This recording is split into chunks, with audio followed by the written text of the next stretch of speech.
ama hakuridhika ama hataki. Lakini unaposhukuru unapata nafasi ya kuomba. Hata pale ambapo ukiomba unapewa, hata kama ni ndogo, kushukuru unatengeneza nafasi ya kupewa wakati mwingine unaenda. Kwa kanisa, shukrani ni mlango wa muhimu sana wa kurudi mbele za Mungu. Unapoomba nyakati zote utangulize shukrani kwa yale uliyopokea, kwa vile ulivyo, na kwa vile ambavyo unatarajia sana zaidi ya vile ambavyo ulipokea. Bwana asifiwe.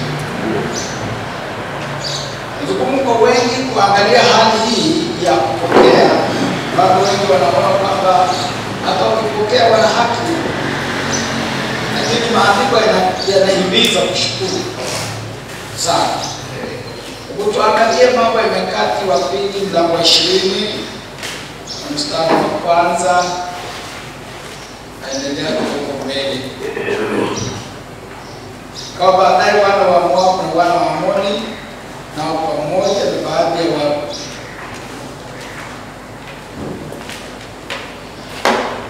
Nyakati wa Pili 20. Ikawa baadaye wana wa Moabu na wana wa Amoni pamoja nao baadhi ya Wameuni wakaja juu ya Yehoshafati vitani. Wakaja watu waliomwambia Yehoshafati wakisema, wanakuja jamii kubwa juu yako watokao Shamu kutoka ng'ambo ya bahari. Tazama, wako katika Hasason Tamari, ndio Engedi. Yehoshafati akaogopa, waelekeza uso wake amtafute Bwana.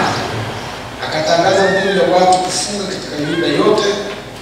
Yuda wakusanyika pamoja ili wamtafute Bwana, hata kutoka miji yote ya Yuda wakaja kumtafuta Bwana.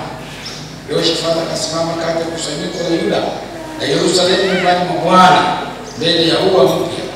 Akasema, Bwana Mungu wa baba zetu, si wewe uliye Mungu mbinguni? Tena si wewe utawalaye falme zote za mataifa? Na mkononi mwako una uweza na nguvu, asiweze mtu yeyote kusimama kinyume chako. Si wewe Mungu wetu uliowafukuza wenyeji wa nchi hii mbele ya watu wako Israeli, kwa watu wazao wa Ibrahimu rafiki yako hata milele, na waliokaa humo wamekujengea patakatifu na jina lako humo. Sema, yakitujilia mabaya, panga, hukumu au tauni au njaa, wasimama mbele ya nyumba hii na mbele zako, maana jina lako limo katika nyumba hii takatifu, na kulilia katika shida yetu, nawe wasikia na kutuokoa. Sasa tazama, wana wa Amoni na Moabu na wa mlima wa Seiri ambao waache Israeli waingie katika nchi yao walipotoka nchi ya Misri, lakini wakawageukia mbali wasiwaharibu. Tazama jinsi wanavyotulipa kija kututupa toka milki yako ulioturithisha. Mungu wetu, je, utahukumu? Maana sisi hatuna uwezo juu ya jamii hii kubwa hii inayotujia juu yetu, wala hatujui tutafanyaje, lakini macho yetu yatazama kwako. Wakasimama Yuda wote mbele za Bwana pamoja na wadogo wao, wake zao na watoto wao. Ndipo Yehohazieli mwana wa Zekaria, mwana wa Benaya, mwana wa Yehieli, mwana wa Matani Mlawi, mwana wa Asafu, akajiliwa na roho ya Bwana katikati ya kusanyiko, wakisema, sikiza Yuda, nanyi mkao Yerusalemu, na wewe mfalme Yehoshafati, Bwana akamwambia, usiogope wala msifadhaike kwa ajili ya jeshi kubwa hili, kwani vita si yenu bali ni ya Mungu.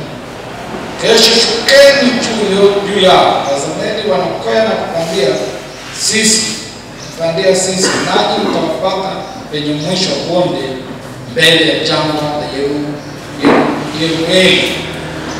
Hamtahitaji kupiga vita, mangeni, simameni mkaone wokovu wa Bwana ulio pamoja nao mjini Yuda na Yerusalemu, msiogope wala msifadhaike kesho, tokeni juu yao, kwa kuwa Bwana yu pamoja nanyi.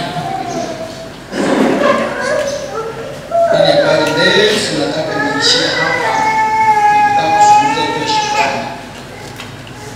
Nguvu ya taifa hili la Israeli katika nyakati zote ilikuwa ni Mungu. Walizoea, walijizoeza na walilelewa tangu wakiwa wadogo, kwa sababu walijua watakuja Mungu wakati wote wa shida zao. Na walikuwa katika imani hii ya kumwita Bwana, na walikuwa watu wa sifa, shukrani machoni pa Mungu. Hata pale ambapo hawakupigana, walimsifu Mungu, walimshukuru Mungu, waliamini juu ya nguvu za Mungu. Lakini je, kama wameishi maisha ambayo haina historia?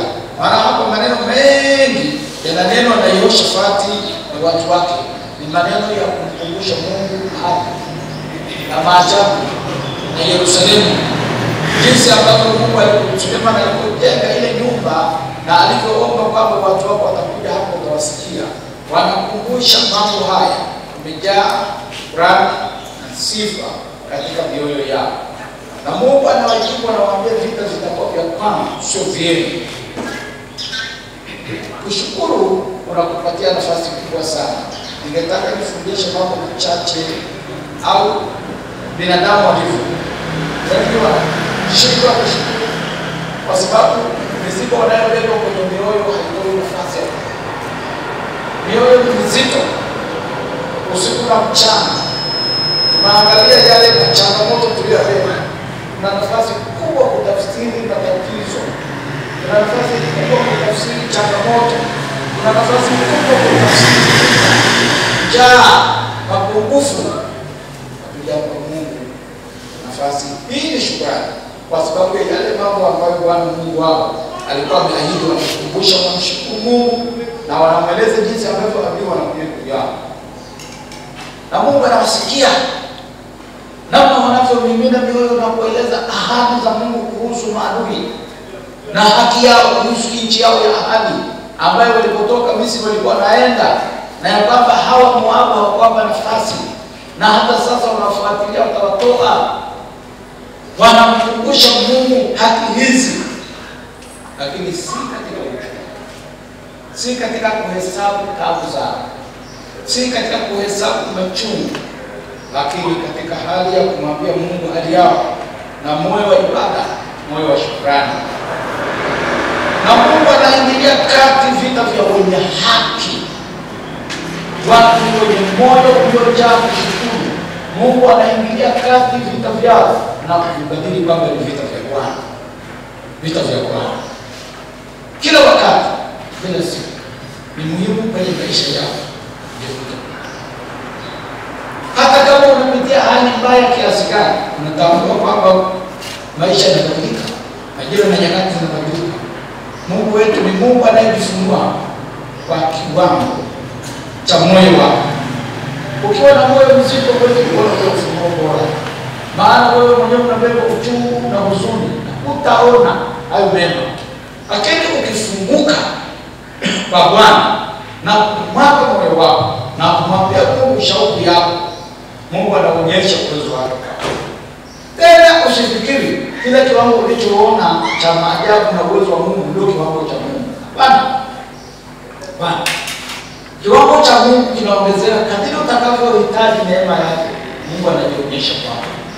Ukiongeza bidii katika kumtaka Bwana na kumpe sifa, kumwabudu, kumshukuru, Mungu atajionyesha juu ya mambo makubwa. Amen. Mambo makubwa. Mimi nilitamani sana niwaulize baadhi yenu, nilipoanza maisha wakati mwingine unaanza maisha una kazi, lakini hata unajenga na unaendelea, na baadaye ukaoa, familia imeongezeka, watoto wamezaliwa na unajenga. Unaona unajenga kwa sababu uwezo wa Mungu ni uwezo unaoongezeka kila siku kwa watu, kadiri mioyo watu itakavyokuwa wazi kwa Mungu. Hatujashukuru inavyopasa hata tuone uwezo wake. Kama tunaweza kushukuru tukashukuru kwa kila hatua ambayo Mungu anatupatia. Taona maajabu. Hamjashukuru, taona maajabu. Watu hao wenye moyo wa shukrani katika vita na kumkumbusha Mungu ahadi, wala si kumlaumu Mungu na kunung'unika, watu hao Mungu aligeuza vita vyao kwa vita vyao. Alisimama na ile vita akaichukua kwa yake. Akamwambia ninyi hamtapigana. Mungu amechagua kupigana kwa ajili yao. Wakati mwingine sisi tunapopatikana na mabaya, changamoto na mapungufu ya mahitaji, tunakaa katika hali ya kunung'unika na mioyo mizito. Wakati mwingine hata kanisani hatuwezi kuja. Hatuki, miezi inaisha. Unasema maisha ni magumu. Maisha magumu ukimnyima mwenye mamlaka ya maisha, maana yake kumsogelea yule ambaye ndio ametengeneza hukumu na kuongeza nguvu yako. Ni wakati gani hasa maisha yatakuwa mepesi sasa? Basi watu wengi acha ibada, watu wengi baki mitaani na hangaika na maisha. Na wanakutana na mtu amekauka, uso wake umebadilika, anahangaika. Anakuja Jumapili, akija Jumapili na moyo mzito, wakati mwingine anasinzia, wakati mwingine anakaa kule nyuma, wakati mwingine hata ibada hamalizi, apate utulivu. Mungu anatamani kukuhudumia. Haoni hata nafasi ya kukuhudumia. Kwa sababu umekuja unahangaika ndani ya moyo. Upate nafasi ya utulivu, kujiseto kwa ajili ya ibada. Tangu watu wameingia hapa, wengine wamekuja hapa, wengine hawapati utulivu. Kipindi chote cha kuabudu ilikuwa kipindi muhimu kwako Mungu. Lakini utulivu basi. Kipindi cha neno la Mungu ni kipindi kinachoogopwa na watu wengi, kama kipindi ambacho kinafunua utukufu wa mtu. Nataka niwaambie, kama Mungu haongei na maisha, na hamna namna ambavyo Mungu ataongea na wewe, ni kwa njia ya neno lake, ni kwa njia ya watumishi wake. Binadamu hapendi kabisa afusu ama afungue utukufu wake. Ndio maana unakutana na watu wengi wanaopenda kwenda kwenye makanisa ya manabii. Kwa sababu nabii siku zote anafanya kazi mbili, namna ya kuchuma, na lazima atabiri baadhi ya watu kuonyesha kwamba wana mafanikio makubwa mbele ili mwanasi. Lakini tunalo sisi ile neno la uzima ambalo ndilo litakaloishi. Na ndio sauti ya Mungu kwako, na neno la kufikiria. Usipende kuambiwa uongo mahali ambapo sio kweli. Hata kama ule uongo, hata kama ule ukweli unakufu kiasi gani, unaumiza kiasi gani, ni muhimu sana kupokea ukweli kuliko uongo. Weka mbele ukweli. Na maana tunapoteza kushukuru, tunapoteza zaidi ile neema. Wakati mwingine unaona bora ukasali na fulani, unaona ukabaki nyumbani, wakati mwingine kwa sababu ya ule uzito ambao unapambana nao. Hebu nikwambie kitu. Katika maisha haya kuna maskini ambao wanalala na njaa. Kuna maskini, tena kuna maskini acha wa njaa, kuna maskini wa viungo. Lakini wanachuka. Kwenye maisha, maskini wa viungo hana kiungo, ni mlemavu. Unasema lakini anamshukuru Mungu kwa machozi.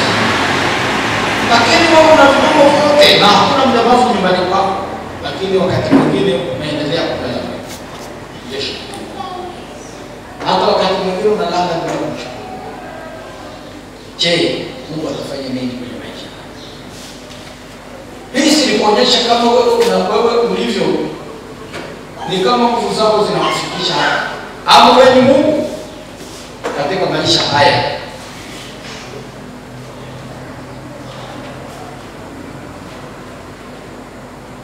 Hawa walio na viungo vyao washukuru kwa wakati mmoja. Hawa sio na viungo ambao walemavu washukuru kwa machozi. Na wanaoruka na ndege katika maisha haya na magari ya fahari hawajawahi kumshukuru Mungu. Kuna wanaotembea tangu asubuhi mpaka jioni, tena nashukuru na kwa machozi mbele za Mungu. Anaona ambapo Mungu anamtunza mchana kutwa, ametoka hapa amekwenda mpaka milima ya bila soko, afuata ndugu zake, afuata mambo yake, afuata chakula, amerudi hapa. akipata namna ya kuona inamsaidia na shukuru. Sehemu kubwa tembea kwa miguu, lakini atashukuru. Atapiga magoti atashukuru kwa machozi kabisa. Kuna wanaokula na kushiba hata kwa mwaga, lakini wengine wale mmoja wao tunakula kwa kinaharibika, lakini hatujashukuru. Tunavaa kama unakosa nguo ya kuchagua, unahangaika, unakaa saa mbili dakika 20 na unachagua nguo kama unafua unarudisha. Unaona ngoja uvae hii, naona haitakutoa sana hivi na endana na hii ya kumechisha hii. Wakati mwingine kama unatoka na wife unamwambia tumechi kidogo basi, umechisha kidogo.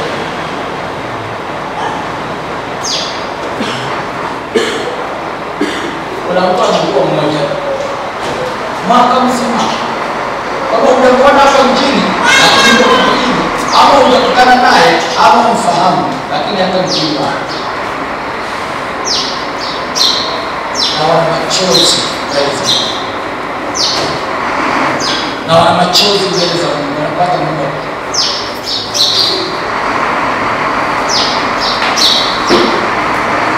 Naona kushukuru ni kama haki inaondoka kwa Mungu mkono yetu. Na kwa sababu haki inaondoka kwa Mungu mkono yetu, hatuna cha kushukuru. Maana tunaona kupata ni haki. Ndivyo anasema shukuru kwa kila jambo. Kwa hayo ni mapenzi ya Mungu kwetu kushukuru. Kwa kile ulicho nacho, kwa yale maisha ulio nayo, kwa afya ulio nayo, kwa uzima ulio nao, hata kwa vita ulio nayo, hata kwa mapungufu ulio nao, lazima kumshukuru Mungu. Jambo la kumshukuru Mungu, unampa Mungu nafasi ya kupigania. Unampa Mungu nafasi ya kuhudumia zaidi kuliko unabaki na kubeba mizigo mizito. Kwa kuto kushukuru, mizigo inaendelea kama begani. Wanamna tunavyojiona tunakaribisha mapungufu kwenye maisha yetu sana. Fikiria kuna watu wana afya hata mafua hapo, na anapata miezi na miezi, lakini kiambia kanisani kuna maombi hawezi kuja, na hawezi kuja. Akifika nyumbani hata kushukuru hawezi kushukuru, analala. Lakini kuna wagonjwa waliotumikiwa madripu ya damu na ya maji, huko wamepangiwa operation, bado wanatoa machozi. Toa machozi. Namwambia mkubwa sana. Kwa changamoto, unaumwa naenda hospitalini. Unaumwa sana, unaumwa. Naenda hospitalini, nasema naenda hospitalini kutibiwa. Ukifika hospitalini utakuta wagonjwa na wanasema simu. Kwa nini kushindwa kushukuru? Kwa hali zote za maisha unayopitia. Kwa nini kukosea asante kwa namna ambavyo Mungu anakuhudumia wewe? Afya ni muhimu. Uhai ni muhimu. Sasa kubwa hapa ni vijana ambao wanakufa hawajaathirika, wana shida ya utu uzima. Bado wadogo wana nguvu, unatembea, unafanya mambo mengi. Jifundishe nafsi yako kwa shukrani kwa Mungu. Shukrani ni kitu ya maana sana. Hebu jitahidi kufikiria jioni unapofika na asubuhi unapoamka. Tumia muda mrefu kumshukuru Mungu kwa maajabu yake. Hata muda wa kumpa Mungu mahitaji yako. Lakini usiotoka kunung'unika machoni pa Mungu. Usiotoka kulalamika mbele za Mungu. Usiotoka kujaa manung'uniko. Na mwingine anasema mimi sinung'uniki kwa ajili ya Mungu. Mimi nanung'unika na mambo ya kanisa. Na nanung'unika kwa ajili ya sababu Mungu ndiye. Hayo ndio mambo ya Mungu. Hayo ndio mambo ya Mungu. Hapo unafikiri mambo ya Mungu ukifika mbinguni. Kule mbinguni Yesu niliwaambia kule mbinguni tutajenga. Kule mbinguni tutajenga. Kule mbinguni mbinguni hatatoa sadaka, kule mbinguni hatatoa zaka, kule mbinguni hatatoa. Hatutaishi na miili hii, aishi na miili mingine. Tafanana na malaika katika hali ya uwezo. Tutakuwa na miili mingine tofauti. Hakuna dhabihu itakayotolewa. Kule watu watavikwa taji, kule watu watapokea taji, kule watu watang'aa, kule watu watakaa mfano wa malaika. Shughuli zote za kujenga zifaa, sadaka zifaa, kila kitu kufanya hapa. Weba bundi, weba kuona ni hapa. Mbinguni tutakuwa na miili tukufu, tutakuwa na maduka. Ninasikia mwingine anaimba anasema mbinguni kuna nyama choma. Lakini nimeimba kwenye kitabu fulani zamani wanasema nyama na vitu viovu havitakuwa. Sasa vyovyote vitakavyokuwa, kama kutakuwa na nyama huko mbinguni, lakini sijui itakuwa wanyama wanya gani, itakuwa na chungwa wapi. Usijisumbue na mambo ya huko, kwa sababu kule hakutakuwa na shughuli tulionayo duniani. Tutaishi kama watoto wa Mungu. Naona watoto huyu haelewi kama mahubiri wanakuja na zawadi sana. Pigeni mtoto makofi. Ndugu zangu, watu wa Mungu wanao. Hakuna mahali Mungu atakuona wewe mtoto. Hapa.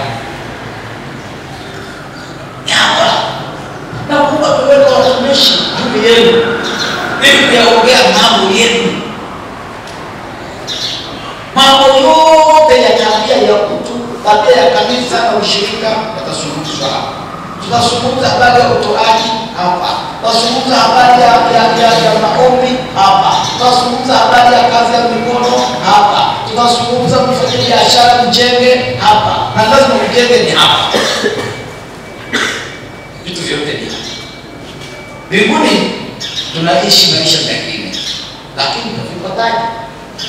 Wabarikiwa hapa kwa namna tutakapotumika hapa. Wale wanaotumika katika madhabahu, wale wanaotumika kwa namna ya sadaka, wale wanaotumika kwa namna ya kujitoa na kuwaza juu ya nyumba ya Mungu, watalipa hapa. Hapa baraka ni hapa. Na Mungu ameweka haya kwetu kama sehemu ya maisha ya ushirika wa milele ambao unaanza kujengwa.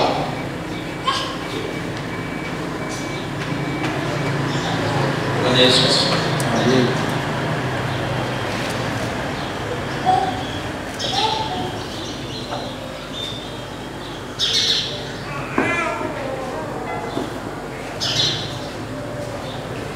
Kwenye hizi shukrani za matoleo, hayo shukrani za mioyo, hizo shukrani zetu zote,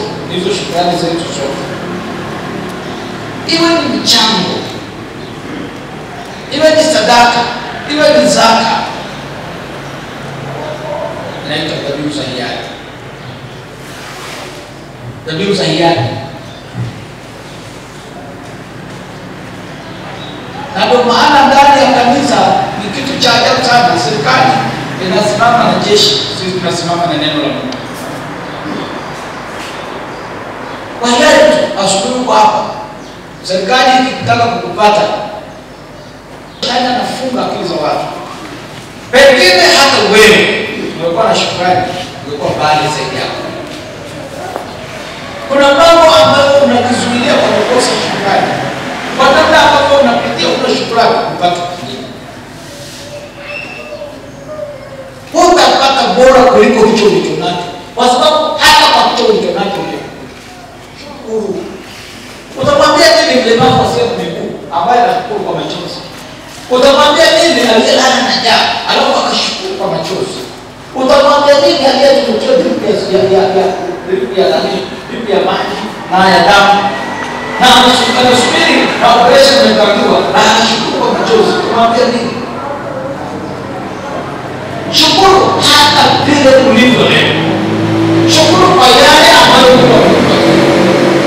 Usiposhukuru kwa nafasi ya kusogea mbele, usipofungua kinywa chako kwa shukrani, usifikiri kwamba kuna Maana ulikuwa mbele malalamiko.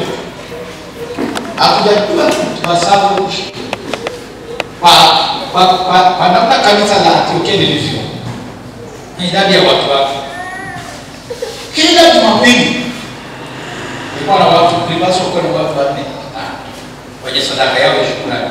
Kwa sababu hakuna mtu atendeni kitu na Mungu, hakuna. Hata kuishi. Unapata taarifa ngapi za wengine? Baya. Ajali. Baada ya changamoto, anamhudumia mama, anamhudumia baba, wamechangishana, wameuza shamba. Hayo mambo ya kawaida. Haya hatuyapitii.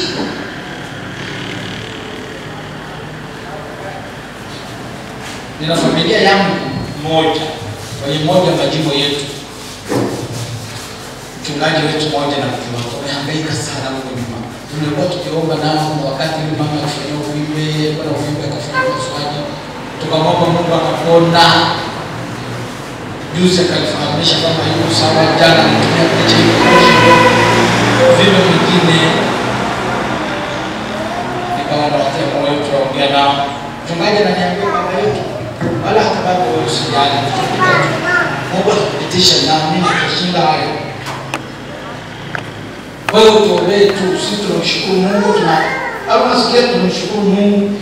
Unaongea kwa mgonjwa anakuambia bado tunamshukuru Mungu. Kwa sababu hata asipokuwa kwenye mwili ataishi na Mungu kwenye mwili. Kwa hata mbinguni kwa sababu kushukuru tu ukiwa mgonjwa. Ukiwa na afya, je, utaenda mbinguni? Haifai kujifunza. Hawa Mungu anamshukuru Mungu. Ikazi kitokea maisha mkata ataenda mbinguni. Tulikuwa tunamhudumia mzee wetu. Alikuwa mgonjwa wa askofu wetu mkuu wa zamani. Alikuwa katika dakika ya mwisho. Anasema anaona furaha mbele yake. Anasema mtakoni naona furaha mbele yangu. Anasema pana mahali pafupi hivi kwa kudumu napita, lakini bali mbele naona furaha. Ndio kwa kaida na hakuwa akijalala kuna mafuraha na nini, lakini nikuzungumza habari ya kazi ya Mungu, mioyo ya watu inasinya.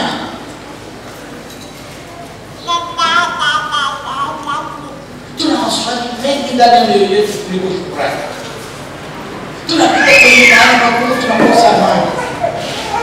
Wakao tufika nyumbani wanalala. Wakati mwingine familia nyingine ikifika jioni wataongea udhaifu wao, wataongea udhaifu wa kanisa. Mimi na washirika wako wa zamani kule nyumbani baadaye walishindwa imani. Kazi yao ni kulalamika. Kazi yao ni kunung'unika. Baba na mama wakishafanana kwenye kusema wanakuzana, watakuzana mpaka kuzima. Mambo gani? Mambo gani? Walifanikiwa maisha kufanikiwa kaona kama mafanikio yale yanaweza kuuliza. Nataka niwaambie msiseme baba yetu hajatuambia. Mafanikio sio usalama wenu. Usalama wenu ni mikono ya Mungu. Yule baba alisomesha mmoja wa watoto wake, akapata nafasi, ameajiriwa kwenye nafasi ya juu sana Tanzania. Mmejenga baba. Yule kijana sukari baba, sukari kuna faida gani na hivyo?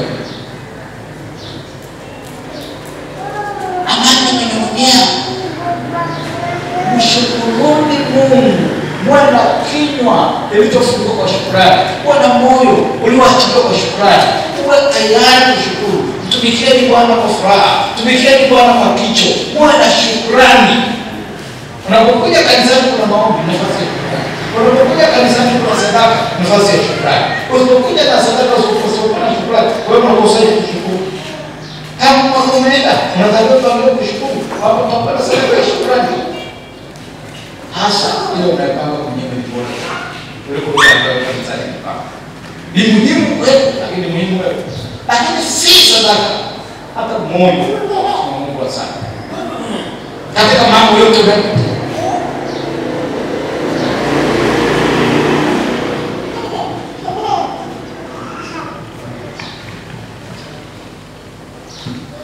Nina mchungaji wetu mmoja, sio watoto wake na vijana nadhani watakuwa kama wawili. Yeye ni mtumishi. Ila sana mke. Hata wanapita maana. Hayo naongea. Anajisifu.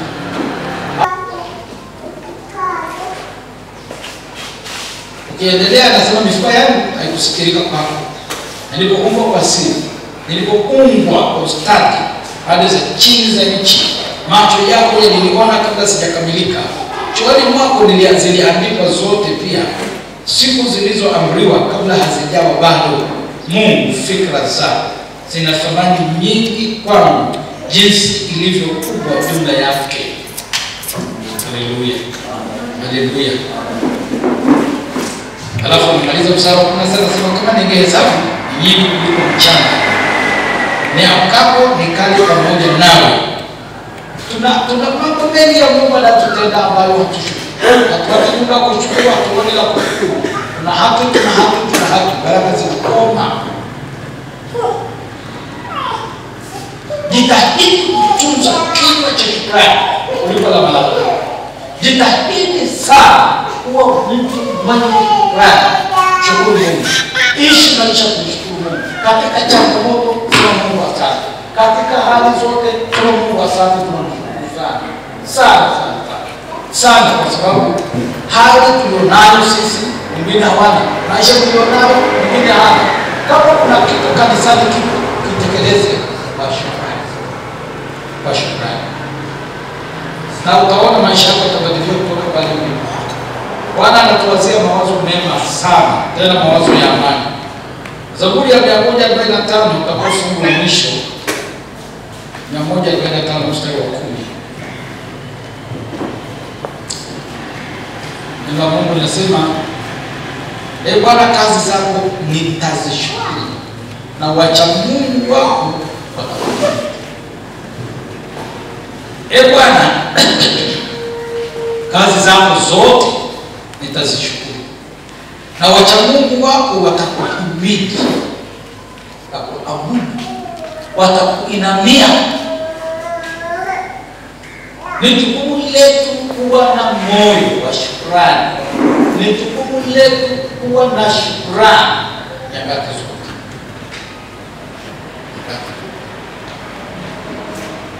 Sio mara moja, nyakati zote. Ngoja niwaambie, wakati mwingine tunapokuwa na majukumu yetu hapa, unaposikia tangazo kanisani, tangazo linatolewa, jitahidi kwa sehemu ya tangazo. Jitahidi kwa sehemu ya nini? Tangazo. Kwa sababu sasa limeletwaje, la nani? Sasa ni nani anatangaziwa kama wewe hauko sehemu ya tangazo? Sasa kanisani kuna tangazo, na wewe unapokea tangazo, wala utoki na tangazo.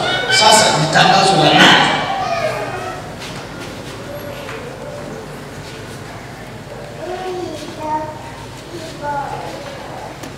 Wale wanaofikiri kwamba hawajali, wanapuuza, hawaogopi, lakini si kweli kwamba hawaogopi. Si kweli kwamba hawaogopi mchungaji. Ukweli unaishi hawaogopi Mungu. Kila mtu anayekuja hapa paswa kuishi na hofu ya Mungu. Hebu sema hofu ya Mungu. Toa sauti, sema hofu ya Mungu. Hofu ya Mungu. Ni fedha ambayo udaime kitu ambacho unaweza kufanya. Ile ambayo unaweza kufanya unakwama kule kwa mchungaji, ambaye mchungaji ili niendelee vizuri, unanisaidiaje? Napitia 1 2 3. Lakini usitokujitetea, usitokujalalamika, usitokujezea hapa. Jambo lolote ambalo unafanya na iko kwa uwezo wako kufanya kwa furaha. Unapofanya kwa furaha, umefungua mlango wa baraka inaisha. Hakuna anayemulika nyuma yako.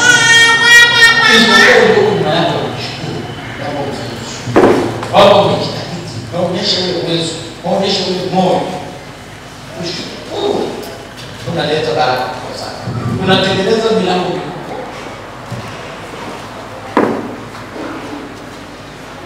Nilitoa mfano mmoja zamani na siko kutumia, lakini ngoja niseme. wakati wa vita vya pili vya dunia, mzee mmoja wa Uingereza ni mmoja wa watu walioathirika na vile vita. Mishonari mmoja alitufundisha akasema, kijana wake katika kipindi hicho, kijana wake kabla ya kwenda vitani, kijana wake alienda kucheza mazoezi na farasi. Wala wanatumia sana farasi. Farasi akakurusha, akavunjika. Kuvunjika mguu ni mlemavu. Jumapili akafunga, kwanza akafunga kijana alipona, Jumapili akakuja kanisani kutoa sadaka ya shukrani. Ndio alifundisha sana muhimu wa kushukuru. Anasema kushukuru kutakuachia milango mikubwa ya baraka. Lakini kushindwa kushukuru ni kuendelea kung'ang'ania ule uchumi na yale magumu ambayo adui wao mbele yao. Alikwenda wakatoa shukrani, na waliokuwa karibu na yeye waliokuwa pale wakamsuta sana. Walipotoka pale wakasema nishukuru nini? Anaona ni hata mtoto kuvunjika mguu. Basi nishukuru Mungu. Hakusiki kitu cha kawaida, kumshukuru Mungu. Changamoto yote. Basi anasema miezi michache baadaye vita vimechachamaa, vijana wote wapale walizolewa walienda vitani. Yule mlemavu sasa alizolewa vitani. Wale wote walienda vitani, hakuna aliyerudi hata mmoja. Wote walifia vitani. Huyu mlemavu umebakiza hapa. Hebu jitahidi kushukuru kwa hali zozote zile. Kwa hiyo unakosa kushukuru, uwe na moyo wa shukrani kwa mambo yote yanayoendelea. Najua usiposhukuru wote nyumbani kwako, hata mke wako nyumbani. Vikaji. Ndio mmoja anamwambia mke wake, "Nimepika na miguu." Hata anajua hakuna mmoja aliyote kupika na miguu. Hii tunapoteza shukrani hata leo basi mtu anaweza kutoka nyumbani. Hata mama anamwambia na mbona watu wengine wanahudumia wake zao. Na anajua mume wake hana, ni ya kukosa shukrani. Kwa juzi na jana alipewa. Kuna mtu anaweza zawadi kesho na zawadi gani niletee? Nakwambia wao siku hizo kwa umeisha.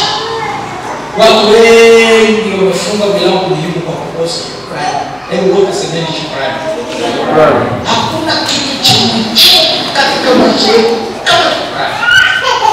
Na hakuna chochote Mungu atakachokupa mkononi mwako ukakuwa kwa moyo wa shukrani, alafu Mungu kashindwa kubariki hapo. Chochote unachotoa kwa furaha na moyo wa shukrani kwa Mungu, hakuna ambacho Mungu atashindwa kubariki. Lazima Mungu atakubariki. Jitahidi kujifunza shukrani. Shukuru Mungu hata kama umelala njaa, hata kama una pesa ukitaka Mungu kukosa, hata kama una maisha yale vizuri. Shukuru Mungu ili Mungu asimame na wewe. Shukuru Mungu kwa kila kitu ambacho unapitia. Kwa sababu wewe ukipita kwenye changamoto kubadilishi Mungu. Wewe kulala na njaa kubadilishi Mungu. Wewe kutokufanikiwa ndio unafotaka hakubadilishi Mungu. Anabaki kwa Mungu. Na ukimshukuru kuna wakati mwingine Mungu anakuangalia. Ananishukuru kiasi hiki kama vile nimempa. Moyo wa shukrani kama vile nimempa na sijampa. Mungu atakupa. Sisi wale tunautamaduni wetu wa kumwambia ambao unisaidie kitu fulani, tunatanguliza nasi.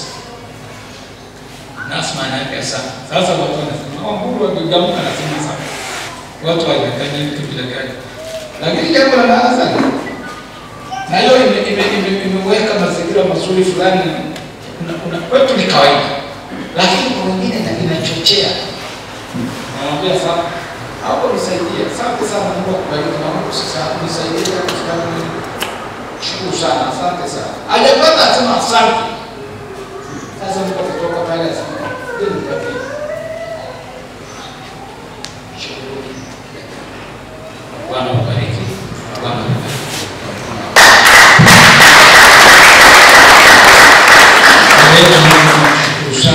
Upendo wako mkubwa kwa nafasi hii muhimu sana ambayo umetupatia. Umetufundisha shukuru, tunaomba utuumbie moyo wa kushukuru pia. Utufundishe, tuumbie uso wa kushukuru, tunakushukuru. Hata pale ambapo mioyo yetu ni mizito, Bwana tukumbushe kushukuru. Wakati mwingine hatuna la kutoa, wakati mwingine kwa sababu ya mashaka ya baadaye, hata ile akiba tunakunyima wewe. Na kufikiri kwamba sisi akiba ndio muhimu kuliko wewe. Bwana na uwe akiba yangu usiku na mchana. Nakushukuru wewe Bwana kwa kinywa changu. Nakushukuru nikiwa magotini. Nitakushukuru nikiwa njiani. Nakushukuru niamkapo nilalapo. Wafundishe watu wangu kushukuru. Kushukuru Mungu aliye juu sana. Kukushukuru kwa sivyo nacho. Kukushukuru kwa walicho nacho. Kukushukuru kwa afya. Kukushukuru wakati wa njaa. Kukushukuru katika hali zote. Kusema Mungu asante hata pale wanapokukosa. Jambo la fahari kwako. Bwana, unataka kuona mioyo iliyotolewa. Uko unahitaji sadaka ya mtoto. Ulipomwambia Ibrahimu nitolee, ulikuwa unapima moyo wake. Na hata alipoweza kutoa, ulimwambia sasa nimejua ya kwamba unanipenda. Na ukaahidi ahadi nzito. Na Yehoshafati akiomba anasema kusahau rafiki yako. Ibrahimu rafiki yako. Mungu wetu na baba yetu. Na baba wa Bwana wetu Yesu Kristo akasema nini? Nimekuwa rafiki zangu nikitenda nayo. Asante Bwana, kwa kuwa tutaka neno hili nasi tutalitenda kwa bidii. Endelea kushikamana nasi, mioyo yetu ikuelekee. Shika mioyo yetu na fikra zetu zipate kuwa na matunda kwako katika hali zote za shukrani. Iwe shukrani ya vipawa, iwe shukrani ya kinywa, iwe shukrani ya Mungu, iwe shukrani ya ibada. Mungu tusaidie katika jina la Yesu Kristo Mwokozi wetu. Baba, tunakuomba na kushukuru. Amen. Amen.